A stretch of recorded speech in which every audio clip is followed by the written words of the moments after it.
a note-taking tool. I came to start using it. I have an Android phone, and it kind of is the main note-taking app that I learned to use on my phone. I know probably many of you, if you have iPhones, you use the Notes app on there, and maybe you have some other tools, and you can share those in the chat that you use for taking notes on your phone, on your computer, whatever. So the idea with Google Keep is that you can create, share, organize written, audio recorded. Audio recorded is actually wrong. It's like you can dictate notes with your voice, and also add images to your notes. What's so powerful about Google Keep is that it works across all your devices. So if I take a note on my phone and I come to my computer, this is what I used to do when I was commuting more frequently, is I might take notes on my phone while I was on the subway. And then when I got to work and I opened up Google Keep, it would be there. Or today we're talking about productivity, because beyond teaching with this, we also can use Google Keep for a lot of other kind of more personal productivity. So for me, one of the things I do is if I read an article on my phone that I can't maybe finish, or I want to remember it for later, I save that into my Google Keep. If I find a recipe I like, I tend to save that into Google Keep. And then when I'm at the grocery store, I can pull up my phone and the ingredients are all there. So I use it across my life. And in that sense, I think it's a great tool to introduce to your students, because it is actually a tool that they might use in their regular lives, and it really is a way to organize information. You can collaborate in Google Keep. So when we do our piece of work today, we're going to actually end up working together. So you're going to share your note with me, and you can share your notes with other people. So for example, maybe you and your roommate or spouse or children want to share a shopping list. You can certainly do that, and everyone can be able to edit in there, and it will say who edited it last. For education purposes, I think that could be an interesting way to use it. Tracking progress through to-do lists. So there's a really robust checklist tool inside Google Keep. We'll see that in a moment. And then, as I mentioned, bookmarking. It's very easy to share. Like if I'm reading an article on Chrome and I want to save it, I can just save it straight to Google Keep, and it's relatively easy for me to find again afterwards. So that's kind of the overview. And like I said, the kind of magic here is that it syncs across my devices, and it's agnostic to the device. So if you're, you might be really happy with your notes tool on your iPhone, maybe that's working for you, that you can pull it up on your computer. If you're sharing that with someone who doesn't have an iPhone, maybe they can't access that content. I have to say I've never tried, because I don't have an iPhone. I do have an iPad, and I've used Google Keep on that, and then I use it on my computer, and I use it on my phone. So this idea that it's sort of I say agnostic, and what I mean by that is it just doesn't matter. It's a tool that's useful on all kinds of devices, not just it's not an app that was built just for one kind of phone or whatever. All right, let me I'm going to add the link again to our slides, so you all have that, to our chat. And I'm also going to make Lizalena, I'm going to make you a co-host. Let me see if I can do that from here. Oh, maybe I'll have to do it afterwards. Let's see. All right, there we go. All right, so as we've talked before about Google tools, how do you think you find Google Keep, or how would you look for Google Keep? And you can just unmute, or you can write it in the chat. It actually does follow the same rules. If you wanted to open a new Google Doc or a new Google Slides document, Google Drive, and go to the plus sign. Yeah, so unfortunately, I don't think it shows up there. And I see someone mention the waffle, and I actually don't know that it's in the waffle. So this is exciting. In fact, you can try it out. my cheating way to get there is that I have it as a extension. So that's something that we'll talk about. But the easiest way with all of these tools is that you can, I'm going to open up a new tab here. If you type in, remember if we type in slides.google.com, we can open up a slides document. In this case, if we do keep. It's in the waffle, by the way. Oh, good. That's excellent. See, I've learned a new thing today. So again, I have my own cheating way to get there, so I haven't had to play with this. But anyway, so that's good to know. So it's in the waffle, and you could probably move, if it's not showing up in the top part of your waffle, you can rearrange the apps that are in your waffle. But also just know that you can get there by going to keep.google.com. Most of the time, I'm using it in my on my phone, and there it's an app. And we'll see in the slides that. Here, we'll just move along to this piece. So just like with all the other Google tools, most of them, typing the name of the tool .google.com will get you there. If you do keep.new, it will open up a note, just like we've seen with sites and sheets and forms. If you do forms.new, it'll open up a new document. And this is what folks were mentioning by waffle. So there's you might see a gray waffle or a multicolored waffle, and in there you'll see a list of apps, and keep is there. So you can move it. If you're not seeing it in the top part, you can rearrange that, and then you can add things there. So I see some people say, Solanise, I think you said that you get there from gmail.com. And so this is one of those things with Google, that there are lots and lots of ways to get to Google tools. One of our goals is to be most efficient. So it's never wrong. If you can get there the way you get there, that's wonderful. But we're looking for efficient ways where there's fewer clicks and less typing. So at the end of the day, come up with your tool, but know that you do not have to go through Gmail. This is the same with Google Drive. You can get to Google Drive this way too, drive.google.com. You don't have to go through Gmail. So I see a lot of people do kind of this, you know, they might open Gmail, and that's how they begin, and then they get to their other stuff. And in this case, as with most Google tools, you can get there directly. So keep.google.com, but we also have both an iOS app and an Android app. And then we also have an extension. So if you're using Chrome, you may not, we haven't talked a lot about extensions, but if you're using Google Chrome, you can add extensions to your Chrome, and they show up usually in the upper right corner of your Chrome screen. I actually haven't added it, I don't think, to this identity in my Google. And I see, Susan, you have a question, so we'll get to you in 1 second. I'm going to go ahead and try doing this in front of you. We'll see what shows up. So that's a link out to the Google Chrome extension.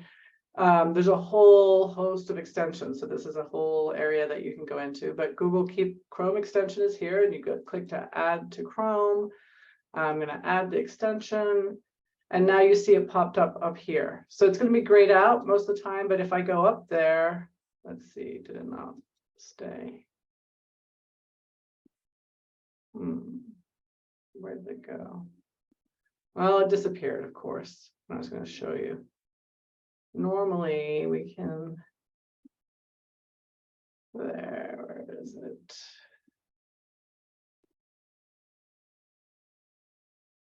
Well, I'll come back to that in a second. Let me look at the chat again. So Susan, go ahead and unmute and tell us what your question is. I guess I don't see where my mute is at the moment. I don't think I'm muted. You're not muted. Okay, so I'm still back with not understanding what this is, whether it's like Padlet or in the Office suite, whether it's like files and you're saving it as files, or with all the different products available. I guess I'm not clear what this is most like and why I need one more of it. Gotcha. Okay, so I'll show you what it looks like, because that maybe is a helpful way to go. And there's Will in the background. So let me just show you exactly what it looks like.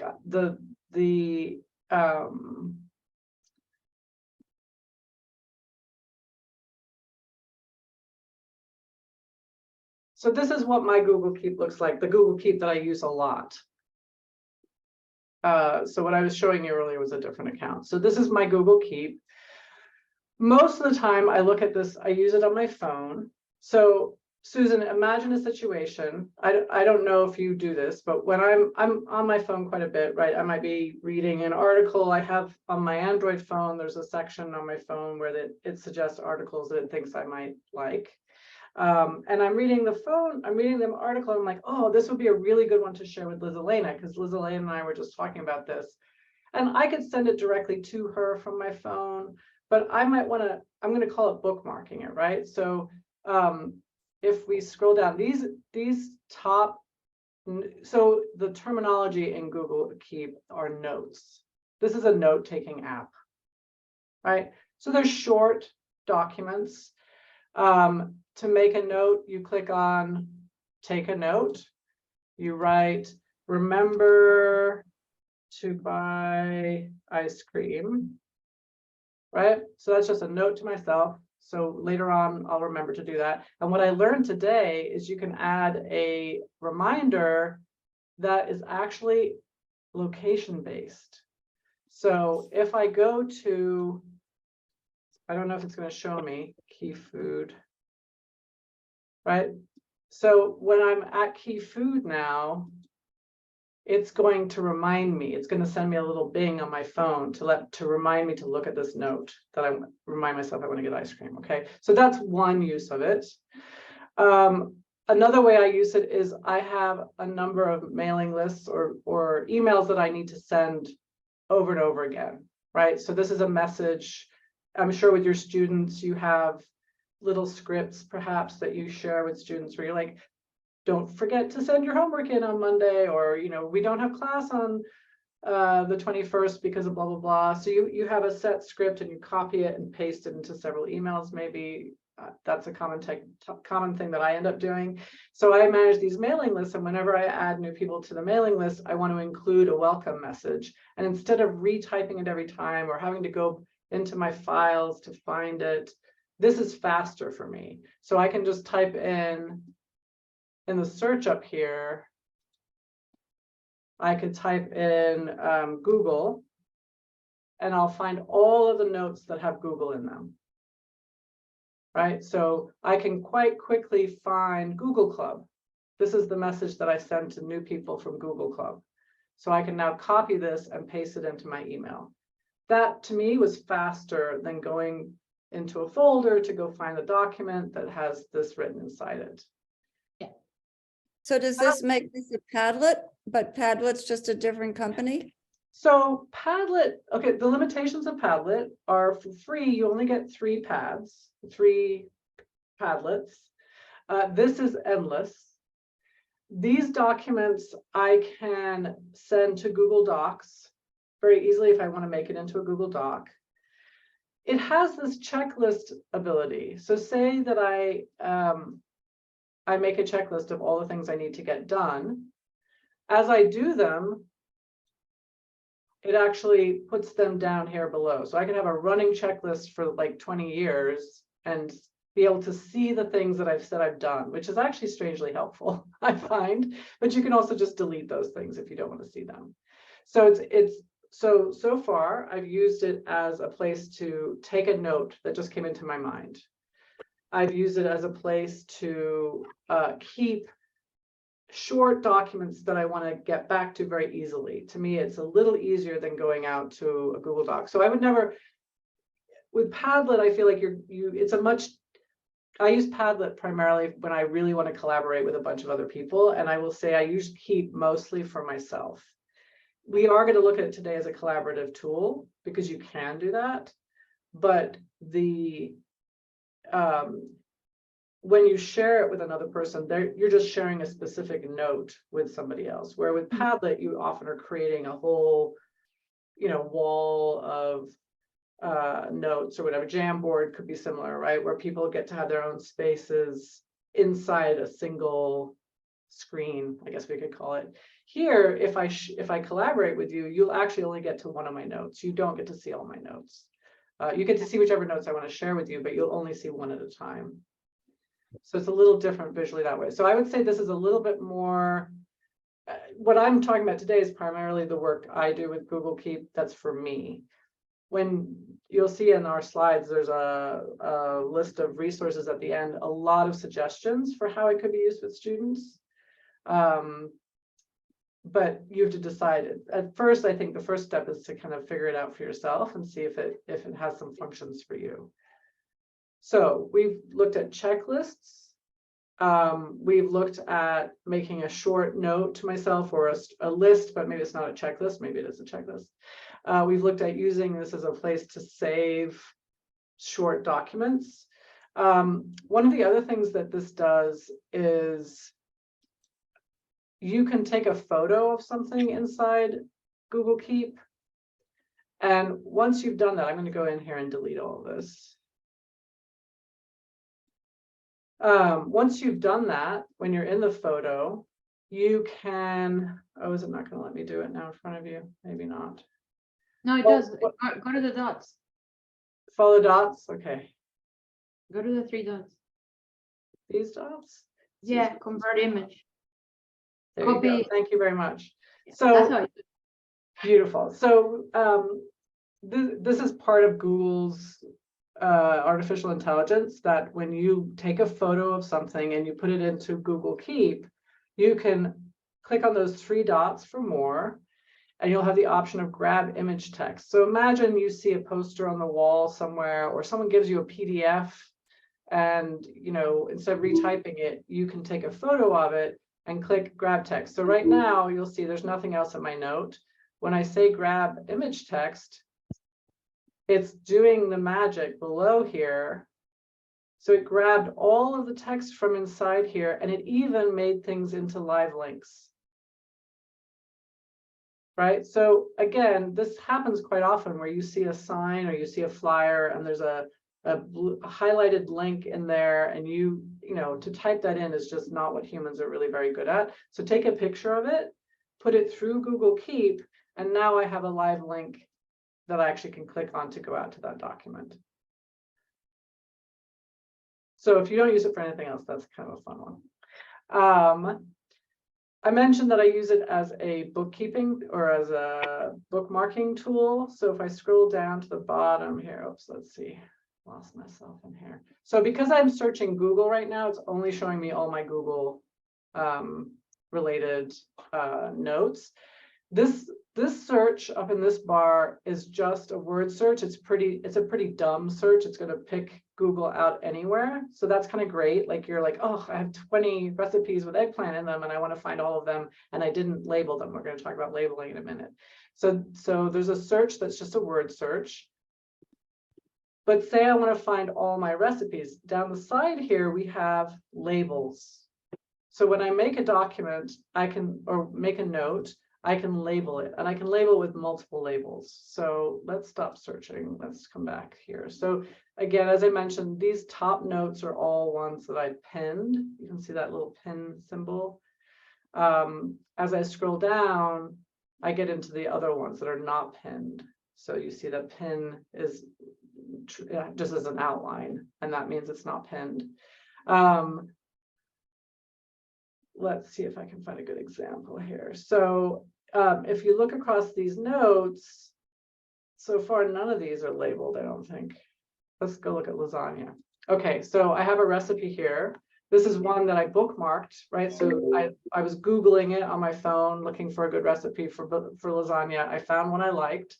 I'll show you how you take that experience and put it into Google Keep. But this is what it looks like in Google Keep. But now I want to label it so I can find it more easily. I could do that big search I just did for lasagna or for something else, but I might not remember that.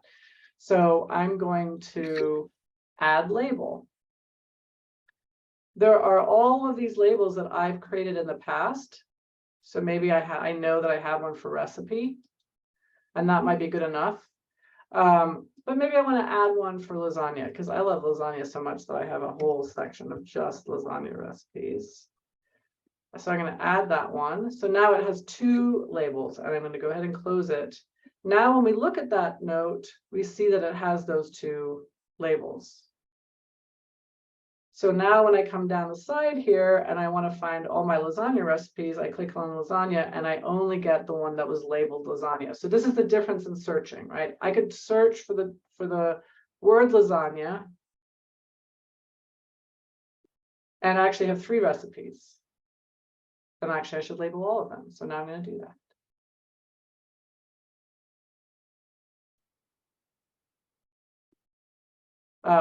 So I'm not very good at doing the cleaning up work on my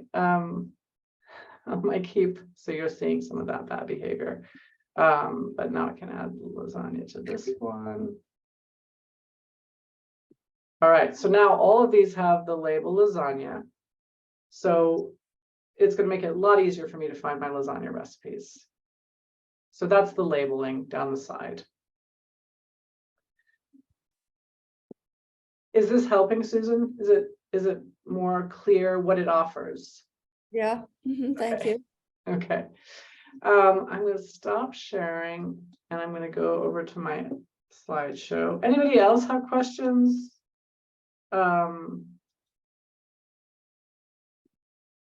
Yes, It's I not typed one automatically in. alphabetized, Joan, I'm seeing Okay. that question.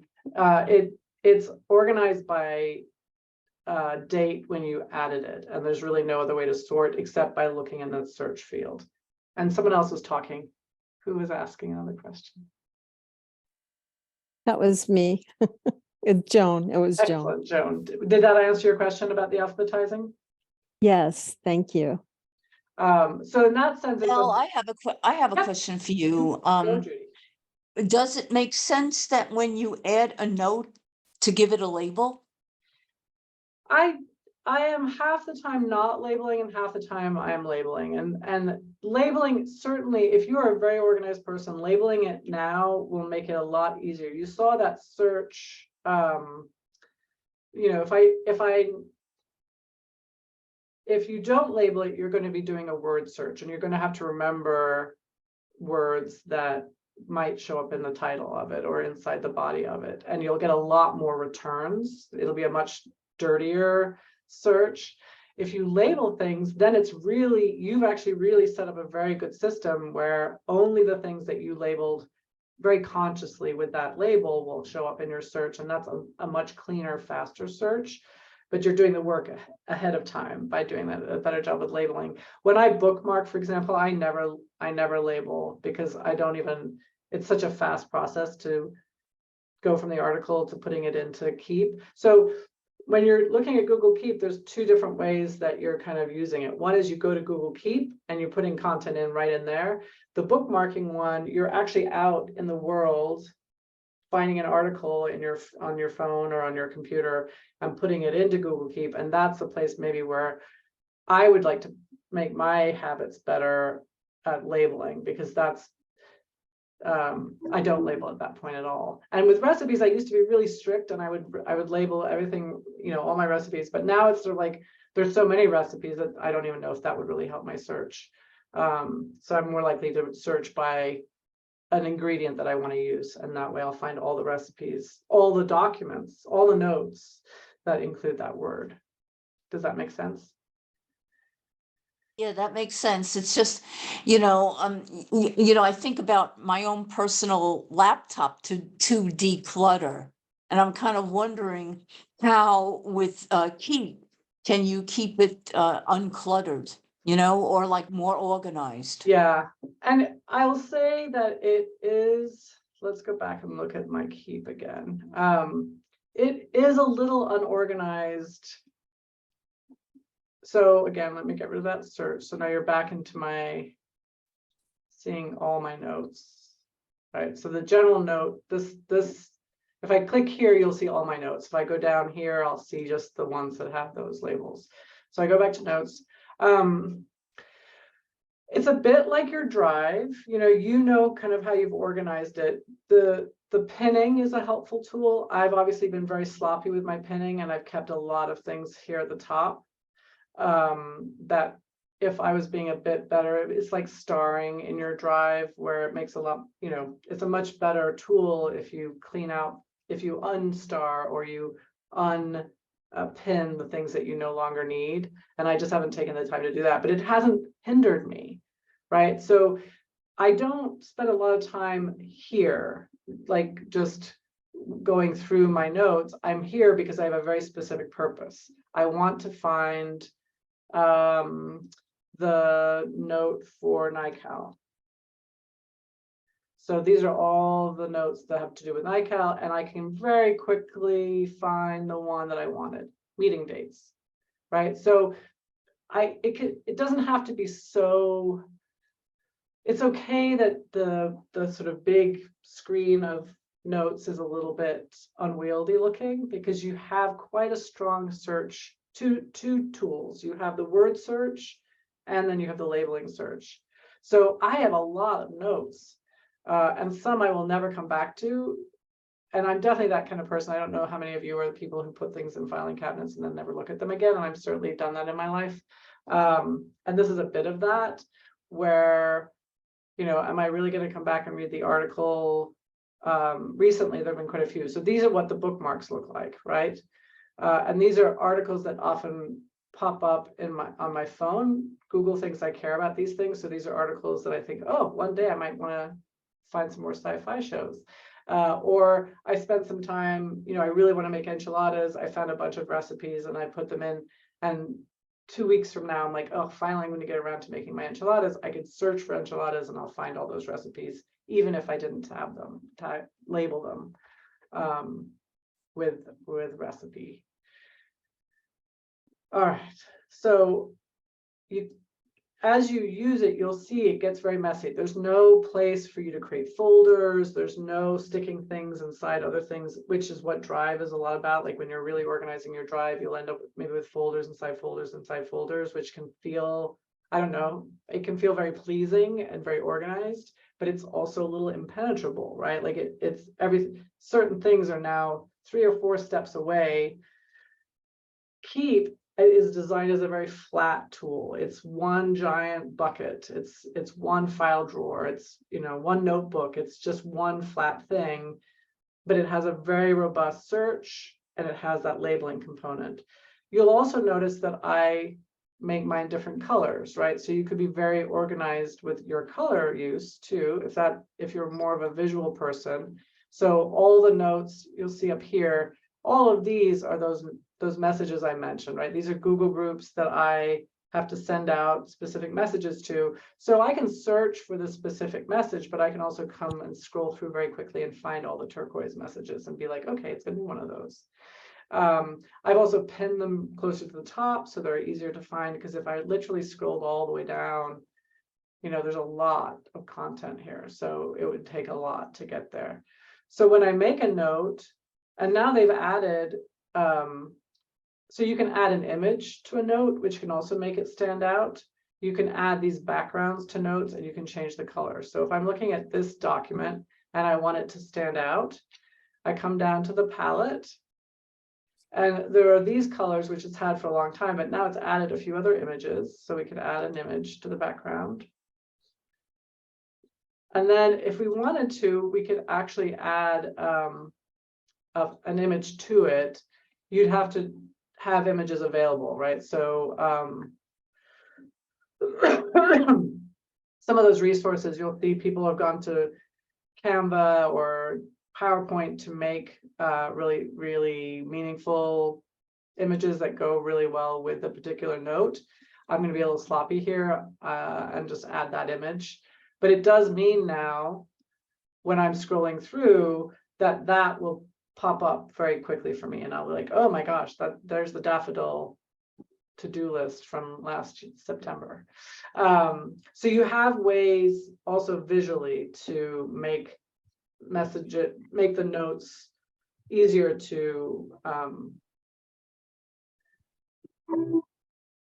search through or visually find in a sort of a quick way.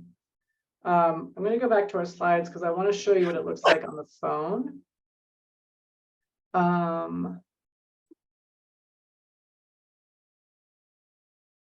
And I was gonna try and use, we have a document camera, but I couldn't get it to work. So now we're gonna be showing you some screenshots.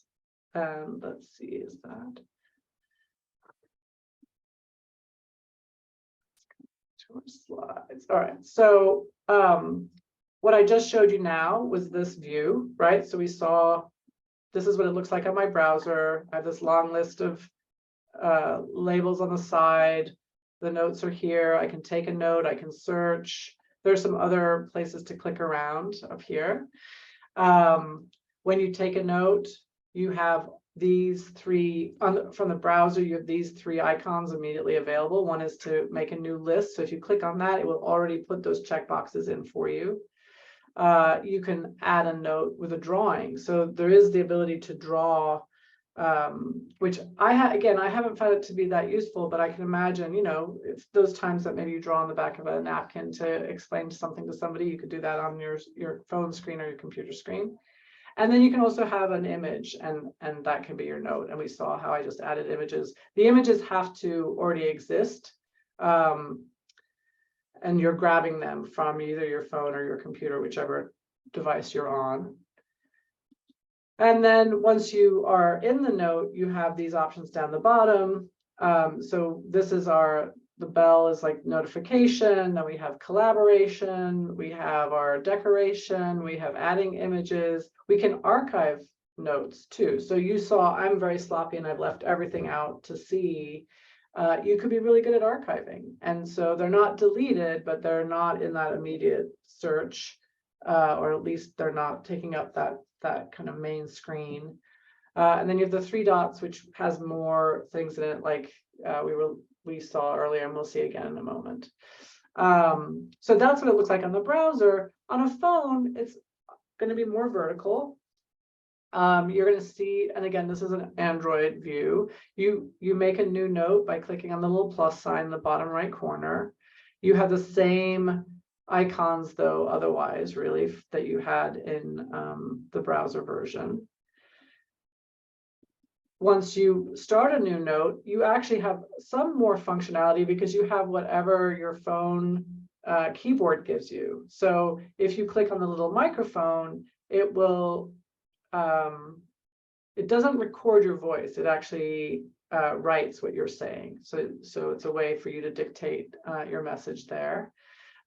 You also can add, like I added a GIF. I don't know if you saw, there was a picture of Dolly Parton, but if you go in to click on this GIF, whatever GIFs you have access to on your phone, you could add those as an image into your note. So depending if you're accessing Keep from your phone or from your computer, you'll have different files available to you that you can pull in.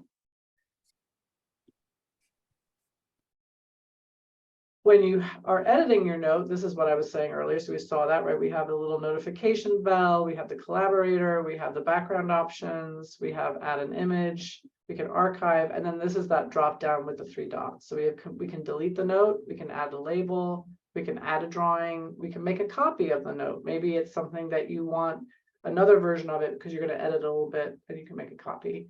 You can uncheck all the items, you can delete checked items. You noticed in my long list, I kept all the checked items at the bottom, but maybe you don't want to see those. So then you can click on delete the checked items. You can hide the checkboxes and then copy to Google Docs. So if you start here, maybe on your phone, where Google Docs is kind of annoying to use because it isn't too bad for reading, but I find it really hard to edit Google Docs on my phone. This is an easier interface for me to type my message into, but then I could actually send it to Google Docs and it would become a written document. It wouldn't be slides or whatever, it would be a Google Doc. So sometimes, you know, I've been like I'm working on a proposal or I'm working on a presentation or something, and I have some ideas while I'm sitting somewhere. I can type those into my Google Keep, but then I can transfer them over to Google Docs where I might flesh them out and make them into an actual essay or something else. We saw that we could change the color of our notes. And again, I don't know how many of you are doing that in Drive, but like you might have some really clear rules for yourself where like pink is always technology. And so any technology related note would be pink, or any And these backgrounds are kind of fun. Again, I guess the broccoli one might work really well for recipes or whatever you want to do, but that's very much up to you and your own kind of coding to help you find what you're looking for.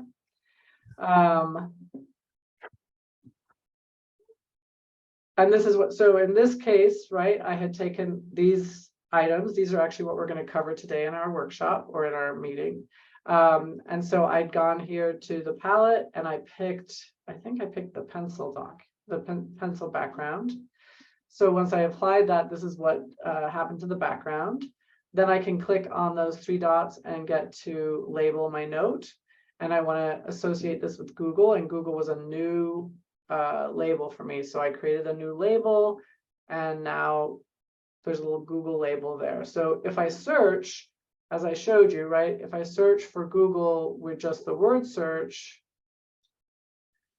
well, this is the label search. So when there's only one note right now that's got Google labeled on it.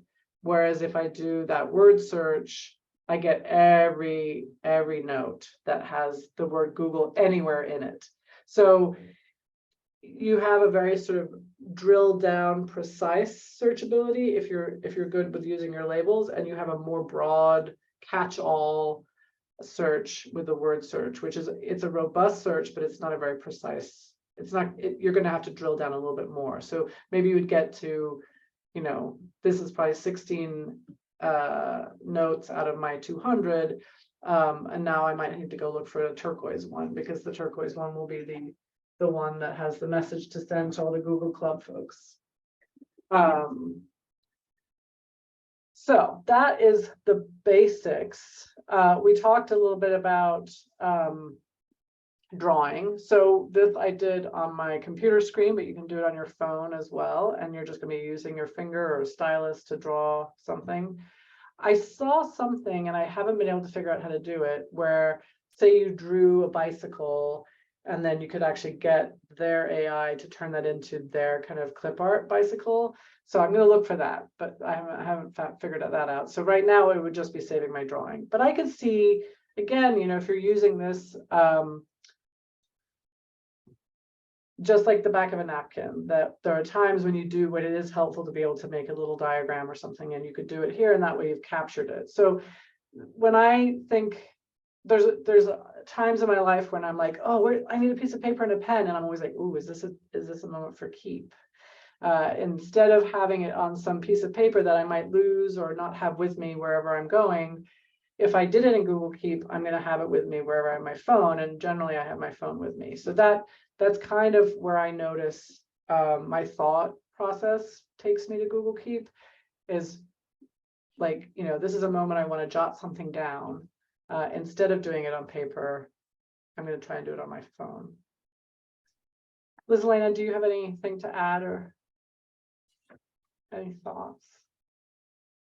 I guess when we open up for you know, practical uses in the classroom, maybe I could come in, you know, the Yes. way I've used that. Okay. So again, this was the drawing piece. Then we have the grab image text that I showed you. And in this case, it could be an image from anywhere, but generally I find this most useful when I'm taking a picture of it with my phone. And instead of typing, I do have some tools now where I could take a PDF that I have electronically on my screen and make that into a Word document. But if someone gave me a piece of paper and I wanted all that content in something that I could edit, then I would go to Google Keep. I would take a picture of that document. It doesn't do very well with handwriting, but it even sometimes works with handwriting. But it particularly works well with it. You know, this was like a little postcard that someone gave me. To-do lists, I already showed you. So you have your list, and then as you click things, you can either have them show up at the bottom or you could delete those. And then this is the collaboration piece, and we're going to do this together a little bit. But when you want to collaborate with somebody else, you click on that little collaborator icon, and then you can type in whoever it is that you want to add. And you do need to have their email address. I don't believe it has to be well, yes, it should be a Google address, because they're going to have to go in through their Google Keep. For those of you who've never gone to Google Keep, do you have a Google Keep account? It's just waiting for you. So when you go to keep.google.com, it's just there. It's just waiting, just like with all the other Google tools. So today, when we get to that part, it's not a new account. It's nothing new. You're just going to log in with whatever Google account you want to and go to keep.google.com and you have Keep. So it's just there waiting for you. Right, so sorry, collaboration and then copying a note was in that 3-dot more menu down there. You can make a copy and then you can also copy it to Google Docs and it will just show up in your Google Drive that way. And then the bookmark piece. So here's an example. And again, for me, I do this much more on my phone. I think when I was reading some other people's comments, they were seeing people doing this from their computer. To do it on the computer, it's certainly helpful to have that extension in your Chrome. But if you're doing it from your phone, so here's an article that my phone thought I might care about, digital literacy in 2023. At the top, I had this little symbol that I now know means share. So you're going to look for that little symbol. And again, this is Android, so it might be different on an iPhone, but you click on that little share icon and it's going to give me, it's going to show me a variety of apps I could share it with. So if Google Keep doesn't show up, then I can click on those 3 dots and go search for it. It might be further over if I've not used it. And if you don't have the app on your phone, it won't show up. So for this piece, if you're doing it on your phone, you would need the app on your phone. And then you would click on Keep Notes.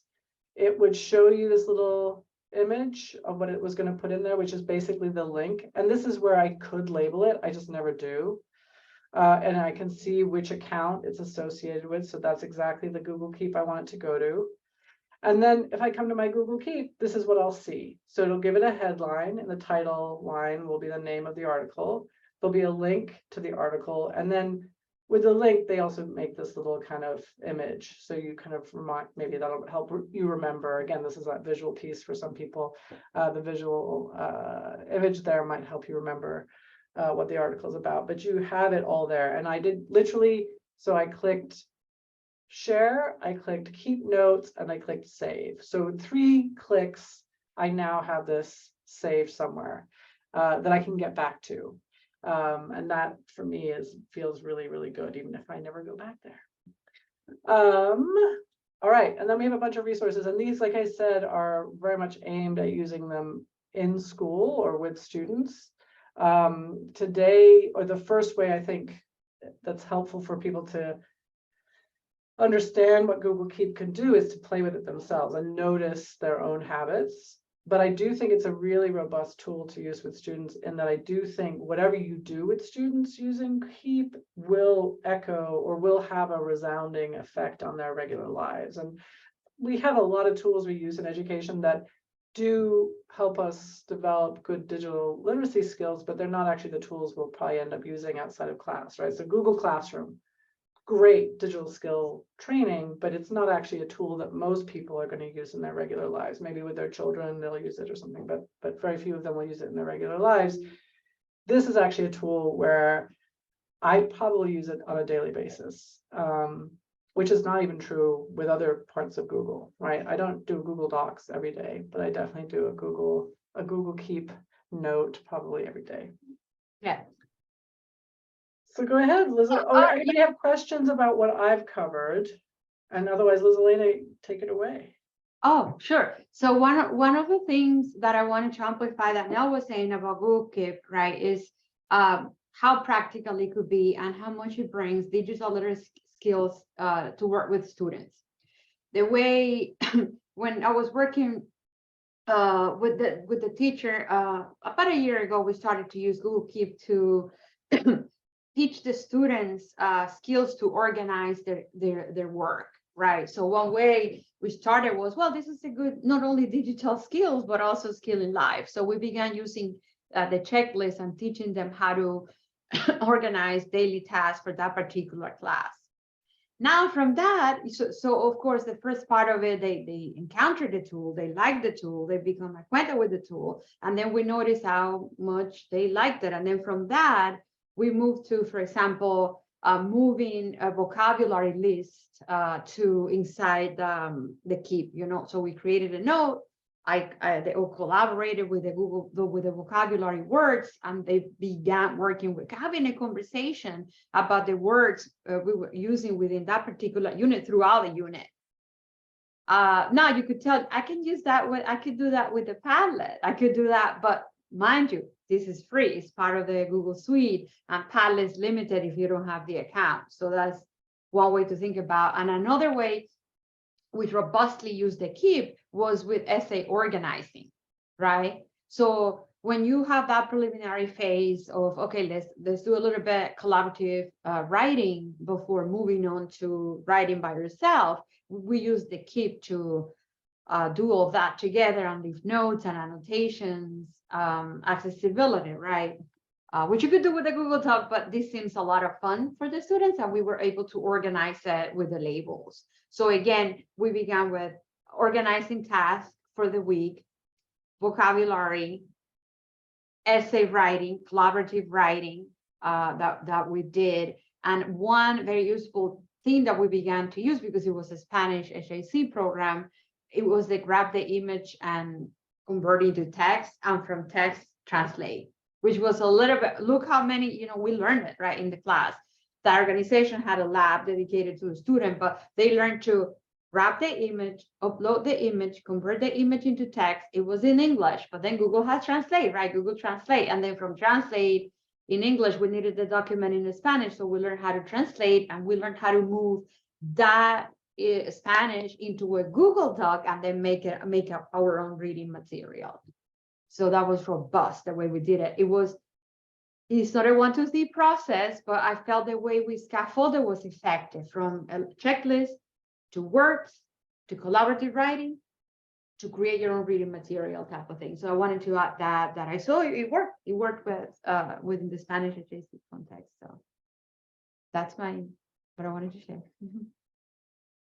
Those are really rich. I love all of them. Anybody out there?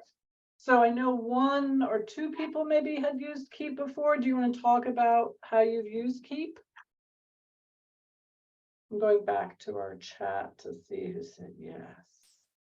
So Marika, but she's never used it. Okay, you've heard of it, right? So Leslie's heard of it too. Leslie, do you want to talk about anything? Yeah, sure.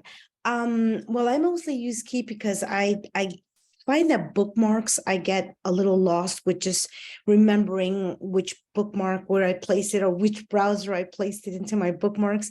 So Keeps just helps me kind of visually seeing it as a list. And it's, I know what you mean about having it all cluttered and organized, but I only keep something that's crucially important to me that I need to go back to. So it's not just a regular bookmark. It just helps me keep track of like the really important stuff. I love that. Do you find you use it more from your phone, or are you doing that on your browser, on your computer?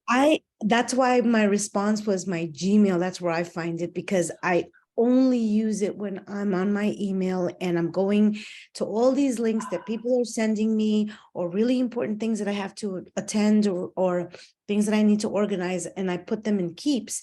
So to me, it's just linked up with my Keeps as well as my tasks. Whenever you go into tasks, we'll talk about that. I love it, Leslie. It sounds like you're a robust Google user or a Gmail user. So that Yes. So it sounds like you're sorting some of your stuff out. I like that a lot. Thank you. Let's see, I'm scrolling back down. Yes, you see, and I see in chat somebody agreed with me. Yeah. So bookmarks, I always wish there was a better way of bookmarking, and I've tried everything with bookmarking. Have you used the Google Bookmarks tool? No.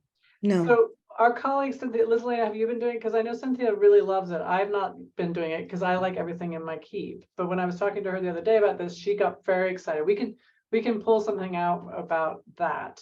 Okay. Yeah, they do- Nell, Yeah. I use Google bookmarks a Yes. lot. Excellent. The only thing that I wish Google Bookmarks would do is to alphabetize. Hmm. You know, if they you bookmark it as you go. So you know, you have to sort of scroll down the bookmarks to find it. But what helps is the icon, you know, the logo, or I don't know if you It call it shows like a logo. little image. For on the it bottom. shows it, and I've gotten used to looking more at that Gotcha. than to read the bookmarks. And I do you- find it helps me And Judy, are you doing that on your phone or on the computer? on the on the laptop. On the laptop. So you're finding an article or something comes in through your email and then you're just saving it as a bookmark. And I don't even know actually that whole process. Do you want? It's easy. What I think what you know, whether you're doing it for a website or an article, the key is to how to label it. Right. You know, I think, you know, that makes sense to you, really. Gotcha. So you can come back to it. Because once you have that, once you have a bookmark, it asks you to assign a label, or how, you know, how do you want to organize it? And I think, you know, each person, you know, like we were talking about labeling with Keep, it really, it's got to do with what makes sense to you, really. Absolutely. Absolutely. All right. Well, maybe we're going to ask Judy for you to demonstrate that next time, but I'm going to keep us moving on this one. But I think Google bookmarking is a wonderful thing to know about in addition to Google Keep. So I wanted us all to try Google Keep because I know it's easy for this to just sort of flow over us and not dig in anywhere. So what I am going to ask is everybody on your computer or on your phone, if you prefer, and I think you can do it in the browser on your phone, or if you're a brave soul or you already have it, you can download the app. But so we have a quick assignment to try this out. I'm going to put it in the chat. So the first step is to open up Google Keep. And again, we can get to Google Keep through the launcher, the app launcher, the little waffle. You can get that by going to keep.google.com. If you're not already logged into your Chrome, you may need to log into your Google account, but you have a Keep. Even if you've never used it, it's sitting there waiting for you. So you're going to create a new note in there. And again, on the computer, there's a place at the top that says new note. If you're doing it on your phone, on the Android, it's a little plus sign. I'm guessing it's something similar on an iPhone. And then you have a few different things you need to do. So you're going to need to change the background of your note. You can either do a color, you can choose one of their images. You're going to label the note with Google Club. So you're making a new label probably, unless you already have a Google Club label. Then you're going to draw, add a photograph, bookmark an article on something that you might do with Google Keep. And if you can't think of anything to do with Google Keep, this could be maybe your favorite recipe or something, whatever it is. But you're going to find some content. So you're either going to type it in there, you're going to bookmark it, which is complicated if you don't already have the extension, so that might not be the most useful thing, but you can always copy and paste the link in there. That also works. And then you're going to share that note with me through my Gmail. So my Gmail is nelleckersley@gmail.com. So we will then be collaborators, just you and me will be collaborators on each one of those messages. And that way I can pull them up and we can see them together. And that way you also can see what it looks like when someone collaborates with you. So when someone collaborates with you, you'll both get an email in your Gmail, and you'll also in your Keep, you will see that message pop up. And then as whoever's the last person to edit it, it will say who last edited it. So again, first step, open up Google Keep. Again, you could do it on your phone if it's complicated to do it on your computer while you're seeing us, or you could do it on your browser. And a quick way to get there is keep.google.com. Once you're in there, you're going to make that new message or new note. And in the note, you're going to type something. And I'm suggesting that it be about how you might use Google Keep for your own life or for teaching. Oh, sorry. And you're also going to label the note. So a lot of the directions are in those three dots that you'll see at the bottom. Once you've opened up a new note, you'll have three dots at the bottom, and a lot of these actions are listed in that drop down. So I'm going to go ahead and pause our recording, and I'm going to share my screen. So again, notice, because I have all these pinned notes at the top, if you pin notes, just know that they will always be at the top, and anything new is going to be below them. So just always know, like, people get nervous, right? Because I made a new message, and where is it? I don't know where my note is. If you have pinned notes, they're always going to be at the top, and anything new chronologically will always be below that. So I scroll down and look at all these beautiful notes that have been shared with me. So I'm going to click on this one, right? Ways to use Keep with students, vocabulary list. I love it. I do see that it's not labeled. So it's interesting. Did you label Actually, it? I did label it Google Club, and I also did a background, but it's not showing up on your screen. That's so interesting. So I think what this means, this is a good experiment.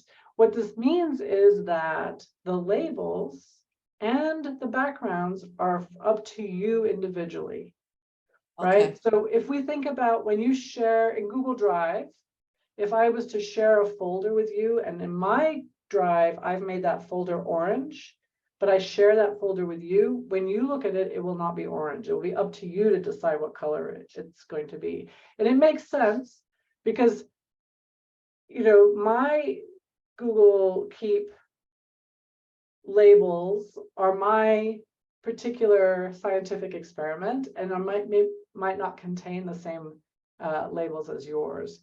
So this is a good thing to look at and recognize that asking everyone to make a different color or asking them to label will not actually impact how I will see them in mine. I can go in now and label them all, right? So as a teacher, if I was asking my students to send me stuff, I could go into each one of these and add them to my Google Club. So you're saying that we may have correctly done a color and done a label, but that only stays on our Keep, that for you, it's your discretion what your color and label is.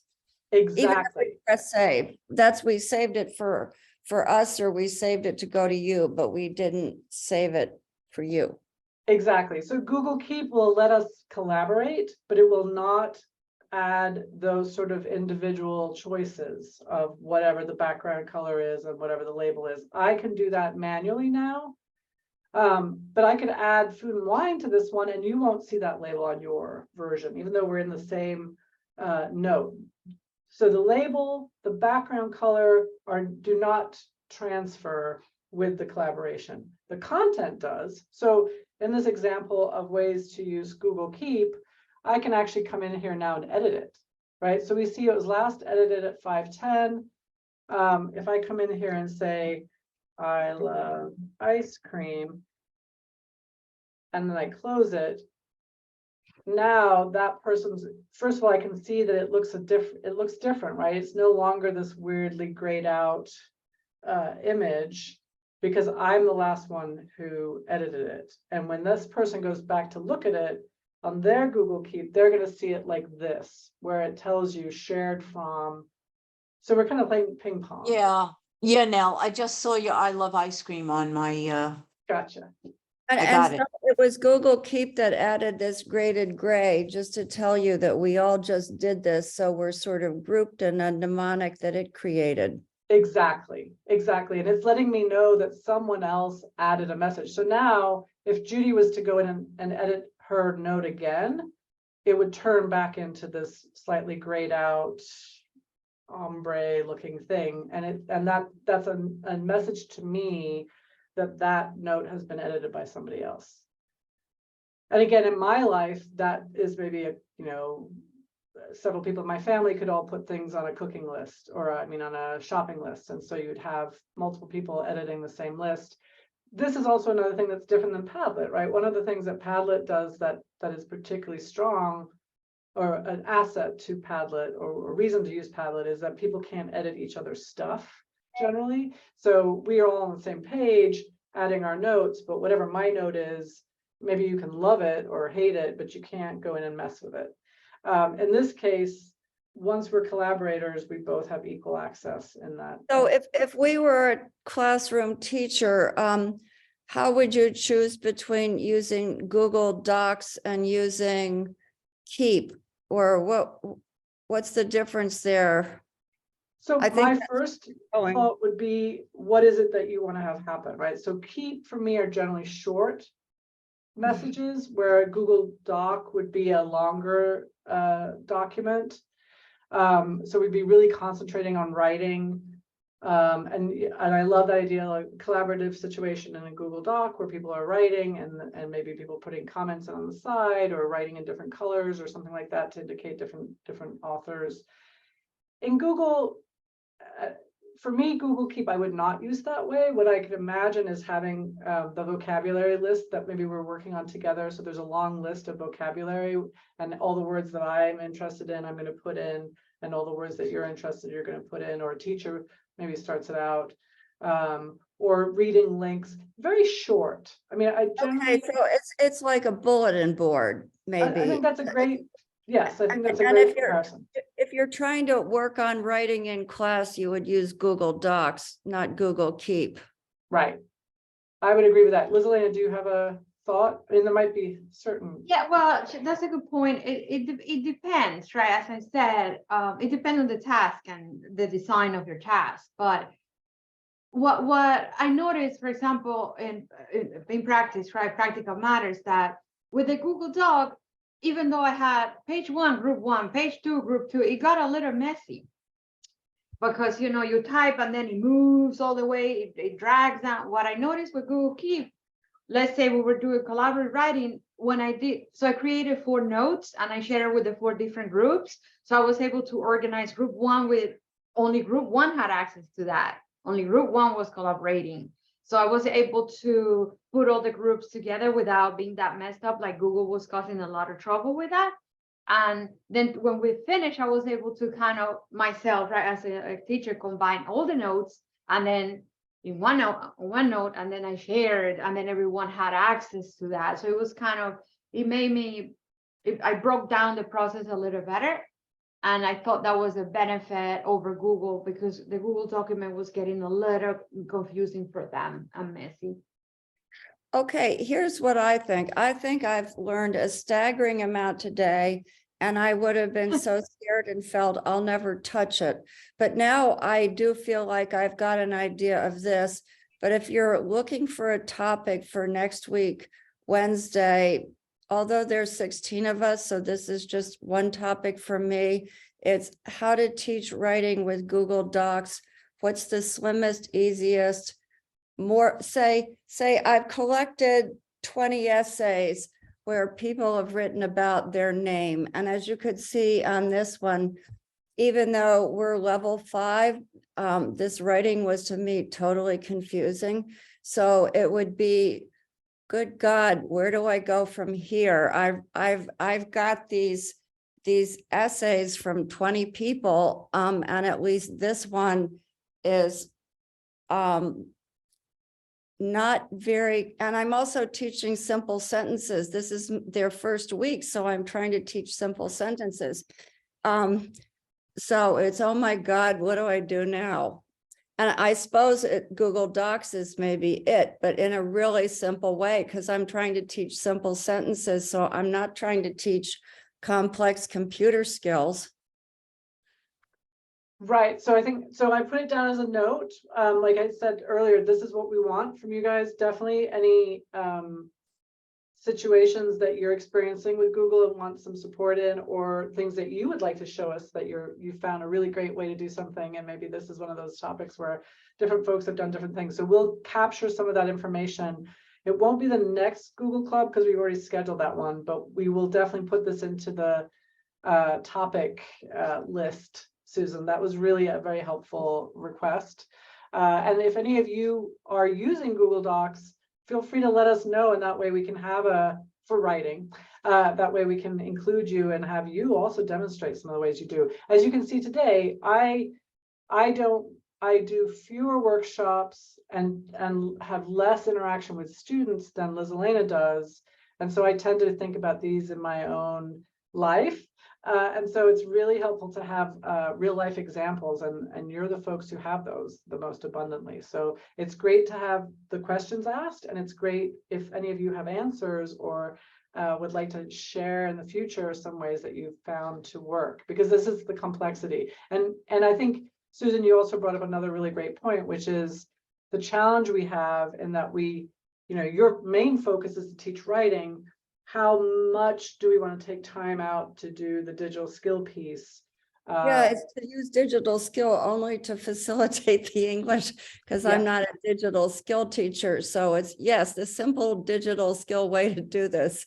But I think this is, one of the examples I used from my own education was that when I was in junior high, I took typing. Back in the day, they had typing class, and then I took English class, and in English class we were writing, and these two classes did not talk to each other. Those two teachers, I don't know if they talked to each other, but I never ever typed anything in my typing class that was related to anything I was actually doing around writing. It was all weird practice, brown foxes. I don't even know what we were typing, but anyway, it was all about speed and accuracy, but it was very businessy, and it had nothing to do with what I was doing every day, which was mostly around my academic work. And I think what we're seeing is this opportunity, and it is an additional piece of work. And I understand that that's like a burden, but this idea of the applied digital skills is so, it's such a good way to teach those digital skills, even if you're not doing it for the purposes of the digital skills themselves. To learn how to use a computer by practicing your writing skills is much better than doing computer class for 2 hours and then you go to writing class for 2 hours. So I'm really excited to hear that that's something that you're incorporating into your instruction. Any other questions or comments about Google Keep or things you would like to see Google Club cover in the future? Feel free to unmute or put in the chat.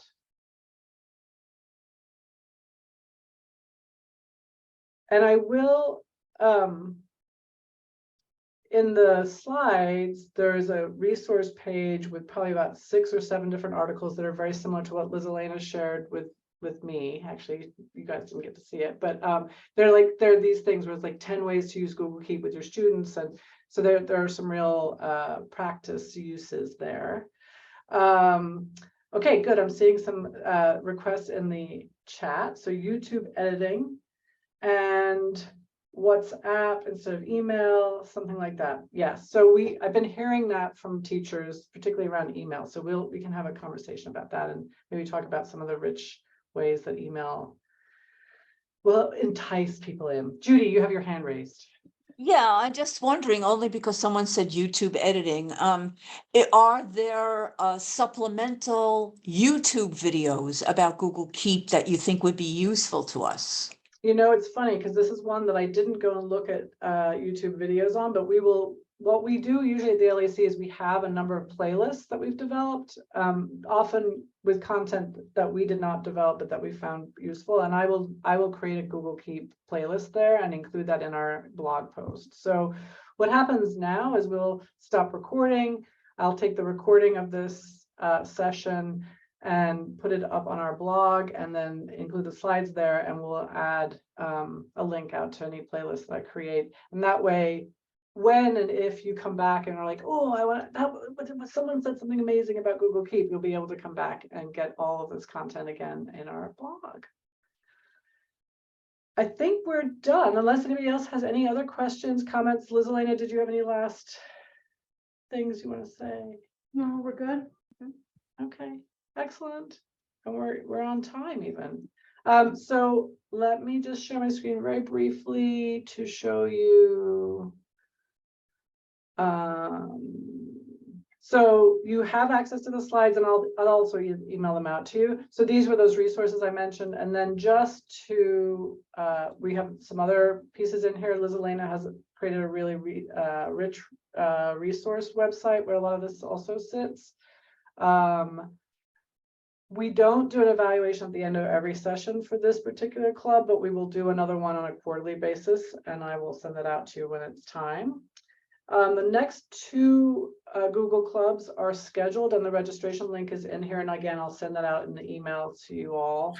So we were going to do Google Sheets for program management and teaching next time, and then Google Docs learning activities. And this might be one of those ones where we could add in that using Google Docs for writing. So March 22nd, I think we should be able to include that in our meeting. And then always remember that Applied Digital Skills has a lot, and I meant to look it up. I don't know that they do a lot with Google Keep, actually, but I will double check that. And if I find any links, I'll share them, but you can also go and look yourselves. And this is the link to our blog, which I will put in the chat. But you, again, if you kept this, if you have this slideshow, then you have all these live links, and you will have the slideshow after I send you the email if you didn't already save it to your drive. Okay, I'm going to stop sharing. I'm going to add this to the chat, and then we really are done for today. And thank you for all your great work. I'm excited to go back and read all your your Keep notes. Thank you. I'll add ice cream to all of them. All right. Thank you so much, everybody. Take care. See you in a month, if not before. And stay healthy and look forward to spring, is what I can say. Thank you. All right. Take care.